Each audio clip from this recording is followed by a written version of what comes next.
Ashtalakshmi నోమండి. First ఆదిలక్ష్మికి ఇలా పెట్టి ఇక్కడ ఏదైనా బౌల్ పెట్టి దాంట్లో మీరు కుంకుమ పెట్టొచ్చు, లేదా లాకింగ్ కవర్లో కానీ ఏదైనా కుంకుమ పెట్టొచ్చు. ఎలా అయినా పెట్టొచ్చండి, మీ ఇష్టం. తర్వాత ధాన్యలక్ష్మి సేమ్ అలానే లాకింగ్ కవర్స్లో అయినా, ఏదైనా ప్లాస్టిక్ గిన్నెలో అయినా, స్టీల్ గిన్నెలో అయినా బియ్యం పెట్టొచ్చు. ఏ దాంట్లో అయినా పెట్టొచ్చు. ఇక అలానే అన్నింటికి పెట్టండి 8. తర్వాత వచ్చేసి వీరలక్ష్మి. వీరలక్ష్మి అంటే ధైర్యలక్ష్మి అండి. ధైర్యలక్ష్మికి పసుపు పెట్టండి ఇక్కడ.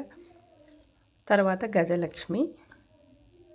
గజలక్ష్మికి ఏనుగు బొమ్మలు పెట్టండి.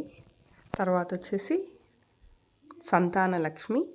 సంతానలక్ష్మి దగ్గర బొమ్మని పెట్టండి. పిల్లల బొమ్మలు ఉంటాయి కదా, బొమ్మలు పెట్టండి. విజయలక్ష్మి. విజయలక్ష్మికి గులాలు పెట్టండి. నెక్స్ట్ వచ్చేసి విద్యాలక్ష్మి. విద్యాలక్ష్మి దగ్గర బుక్ అండ్ పెన్ పెట్టండి. నెక్స్ట్ వచ్చేసి ధనలక్ష్మి. ధనలక్ష్మి దగ్గర మనం కాయిన్స్ పెట్టండి. ఇది అష్టలక్ష్మి నోమ్ అండి.